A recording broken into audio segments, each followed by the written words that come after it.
George P. Bush.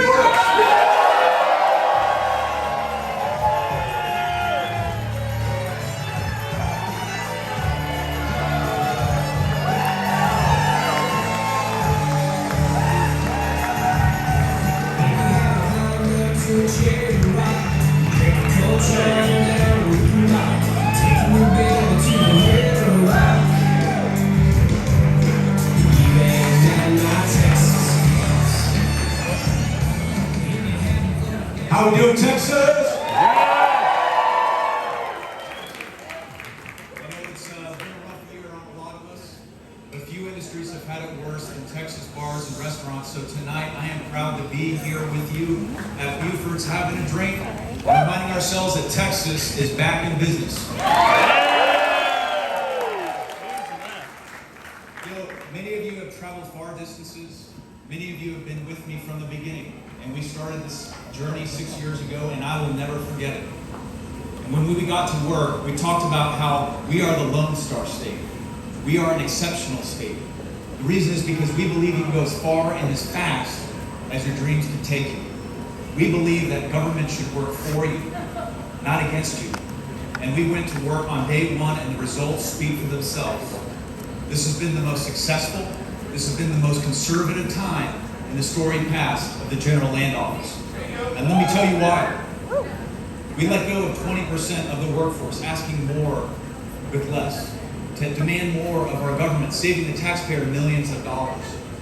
With the permanent school fund, we brought oil and gas leases online, generating hundreds of millions more for public schools in Texas. I championed conservative ideas in the classroom, like school choice. And yes, I sued we got school choice right here. And yes, I sued the Obama administration and won. I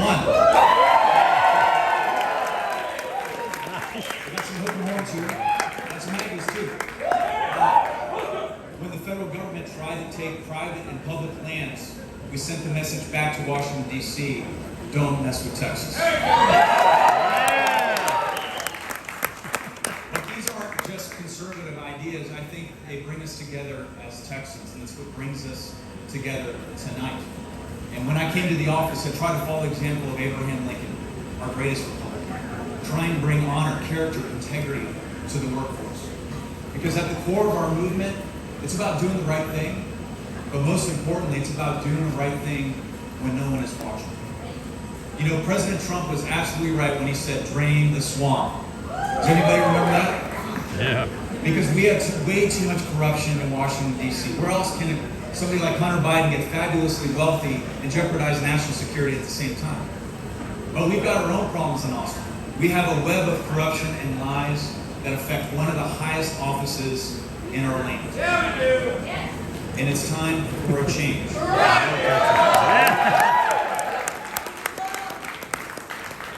Elections are about choices. In 1976, Ronald Reagan ran against Gerald Ford, a total outsider against the sitting incumbent president. Why? Because he felt that conservatives needed to have a choice in the Republican Party when a scandal was plaguing the highest office in the land. But in our times here in Texas, we have a scandal that's plaguing one of our highest offices. And I believe conservatives should have a choice in the Republican primary.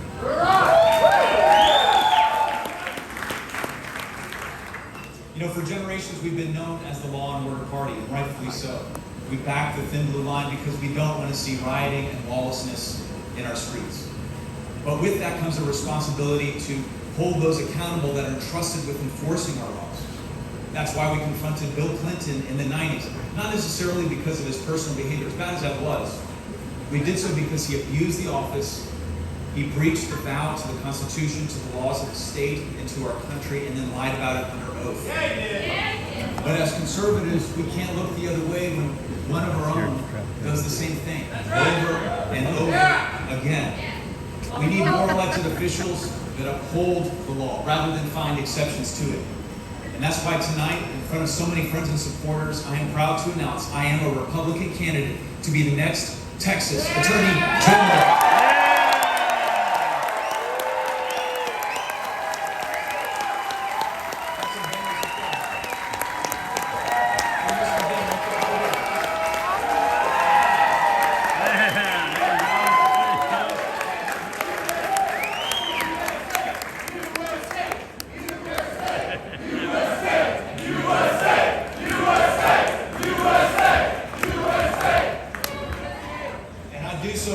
enough is enough, Ken.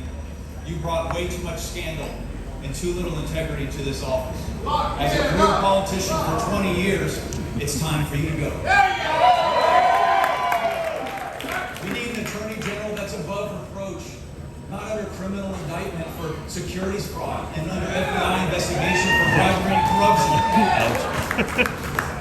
We need an attorney general stacking up mugshots of hardened criminals and gangs and networks in our state, not an attorney general that's stacking up mugshots of himself. But I want to be clear. I'm not running against one man. I'm running for a set of ideas that bring us together tonight.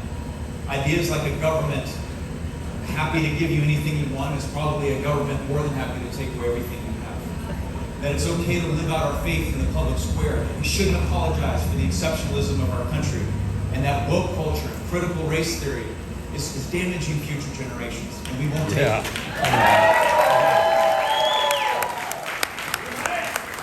But the left, the modern day left, have a completely different viewpoint. But let's give them credit. They've been totally honest about where they would take our country.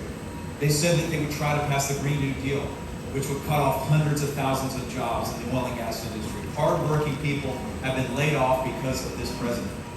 We've seen an open borders policies that's resulted in the largest surge of illegal immigration on our southern border in modern American history, with no end in sight, no sense of urgency, and no leadership from Washington, D.C. We've seen a spending plan now presenting $6 trillion in new spending and trillions more in taxation, piling up a mountain of debt that our children and our grandchildren can never hope to repay. But as Republicans, we don't have to sit back and take it. If we put the right team on the field, I guarantee you we will take back our country in November of 2022.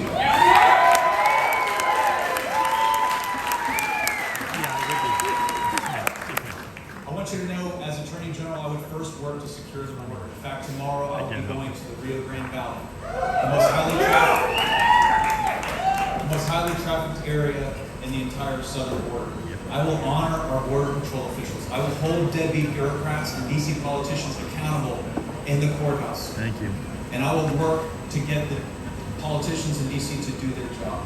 Second, I will restore accountability to this office, just like I did at the Lane office. Getting rid of wasteful spending, zero-based budgeting, restoring morale to the state's most important law firm. Third, I will confront the human traffickers. This is one of the fastest growing crimes in the state of Texas, and we are not doing enough.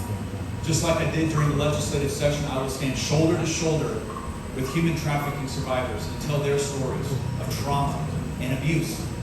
And as a lead prosecutor for the state, my message to the Johns, the pimps, and the perps, your days are over.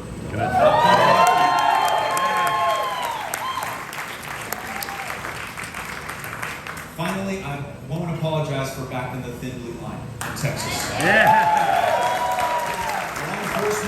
Law enforcement is under assault. Even in our own legislature, we saw 200 bills seeking to strip their authority, making their jobs harder and separating us from the anarchy and the chaos in the streets. As Attorney Generals, I will confront cities like Austin that defunded the police, and I will work on legislation that defunds cities that defund the police in Texas. Nice. One final thing I want to share with my fellow Republicans tonight. The Democrats are all in on this race. They see that Ken Paxton is our weak link. They know that he was the lowest vote getter statewide in the last election cycle. And they know that if he is our nominee once again, they have their first statewide elective office in close to 30 years. You and I have worked way too hard over these past few years to allow that to happen. The consequences would be too great for the state and for this country. And so, I just want you to know that I'm not afraid of this fight. I welcome it. All throughout my life, I've been willing to chart a different course, take a different path, if I felt it was the right thing to do. Whether it was teaching in a tough school after college, joining the military, serving in Afghanistan as part of Operation Enduring Freedom, or becoming the only member of the Bush family to endorse Donald J. Trump for President of the United States.